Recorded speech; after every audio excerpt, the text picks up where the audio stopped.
Hello again, my little yarnivores and spiderettes and arachnids. Fiber Spider back again with another tutorial just for you. And today I am going to show you how to do an exceedingly easy technique, believe it or not, on how to create the twisted dropped stitch. Yes, and this creates, as you can see, an extremely lacy fabric without having to worry about yarn overs and knit two togethers and increasing and decreasing. No, it's just a really lovely, loopy, lacy stitch. If you want a very light garment or, whether it's a scarf or a wrap or a shawl or a what have you, again, this is one of those, this would make some lovely curtains and it works up super fast because every row that you do creates a really long stitch. So with that being said, I was using for this particular example here, this is Ice Cream by Lion Brand, and I'm going to be using some more of that. This is, I believe, Cookies and Cream, and I've got some strawberry right here. And now, of course, you can make this stitch, lacier or less lacy depending upon the size of the needles that you are using. Now, this is a really thin weight of yarn. It's about a weight of 3, and I'm using size 10 needles at the moment. I'm going to be using 10.5s in just a bit, just to give you an idea that, yes, this is exceedingly lacy and airy and so forth, but it's gorgeous, don't you think? And you are going to be surprised at just how easy it is, and I'm going to show you right now. All right, so now to begin with, you really don't need to do anything schmancy as far as a setup. Just cast on your stitches as you normally would, whether you're doing a short tail or a long tail, a knitted cast on, really whatever, just cast on your stitches as you normally would. And I'm just going to do a bunch. The number is totally arbitrary. It doesn't have to be even or odd or a multiple of anything. No, however wide you want your piece, go for it. So I'm just going to cast on a bunch. Now, what you could do is you can knit the first row to make it a little bit more solid at the base, or you could go right into the actual twisted drop stitch, what have you. So I've got what? 2, 4, 6, 8, 10, 11. No, I want 10. I like even numbers sometimes, and today is one of those days. I want an even number. All right, so I'm just going to knit these first stitches, and then I'm going to show you how you can do the twisted drop stitch. So I'm just going to knit these real quick, regularly, and then we'll hop right in. All right, so I knit my first row, even though it's, like I said, it's not entirely crucial, I decided, yes, I was going to knit the first row just because. Now, when you're going to do the extended drop stitch, what you do is you go in to knit just as you normally would. Then, instead of just going around the back needle, the right needle, what you're going to do is you're going to go around both needles. So from the back, around both needles, and then go around the back needle. And then you pull that loop that's on the back needle through both loops, and then off. And then you do the exact same thing over and over again, and it becomes second nature after a while. So around both needles, and then the back needle, and then pull that loop through both loops, and then both loops off, like so. And then you just keep doing the same thing over and over again. And when you're finished with the row, to me, that's when the magic happens, because you can see what exactly it is that with that extra wrap, what you created.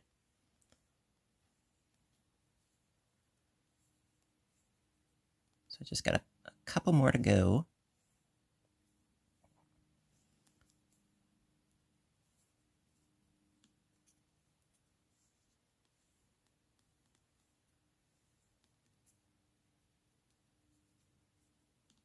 And also, if you find that you have a really small set of needles that you normally don't use, this technique is actually really good because it sort of compensates for the fact that the stitch is so elongated. I was experimenting with, size 5s, which I hardly ever use. And it was creating an interesting look, almost like the look of double crochet stitches, actually. All right, and that is my last stitch. And then, like I was saying, this is where the magic happens. Let me show you. So then you can pull down your stitches. Check that out. Isn't that neat? And then we're going to do another row, and then I'm going to show you a variation that you can give a try as well. I haven't really tried it yet, so this is going to be an experience for me too. So we're going to do another row, and then I'm going to show you a way that you can experiment a little bit. All right, so I'm going to do another row just as I had done. And again, you're just going to go in normally, as if to knit, going around both needles and then the back.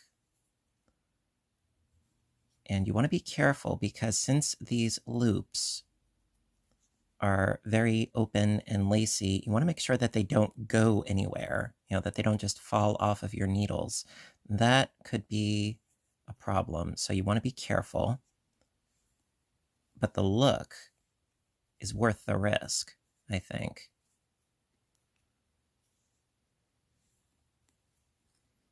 Because this is really quite gorgeous. I've always been fascinated with lace knitting, and I know that it can be intimidating, especially some of the more complex patterns, but this, you get something that looks a lot more complicated than it actually is.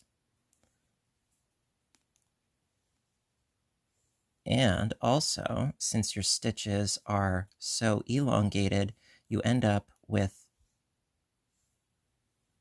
a lot more fabric done in a much shorter amount of time.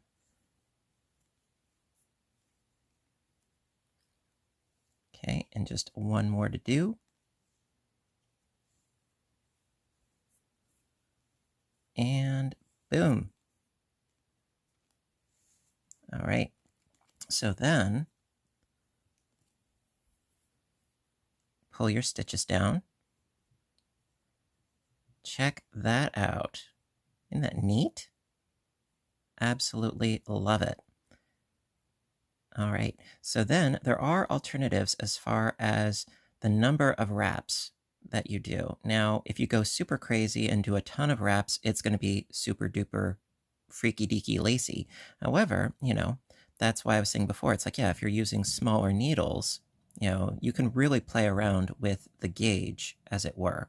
So we're going to give that a try. All right, now, so to be perfectly honest, I haven't really tried this, aspect of the technique already, but I figure, let's give it a whirl. So going to insert our needle, just as we have, and then going to wrap around once, and then once again, and then around the back needle. So we're going to create a mega loop. So I'm going to try it and see. Oh, okay, there we go. So all 3 loops off, and then go in again. Once, twice. Whoa, hang on. Once, and then twice, and then around the back. And off. I'm curious to see what this is going to look like. I could be deluding myself, but I don't think I am.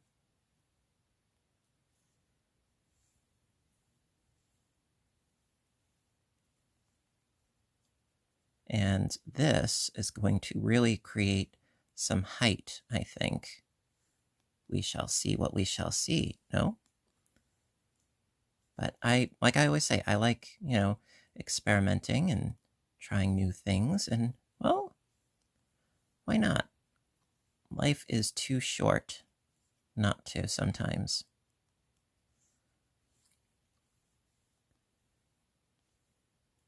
There we go. And then those 3 loops off. Boom. And then we've got 3 more to go. We got this.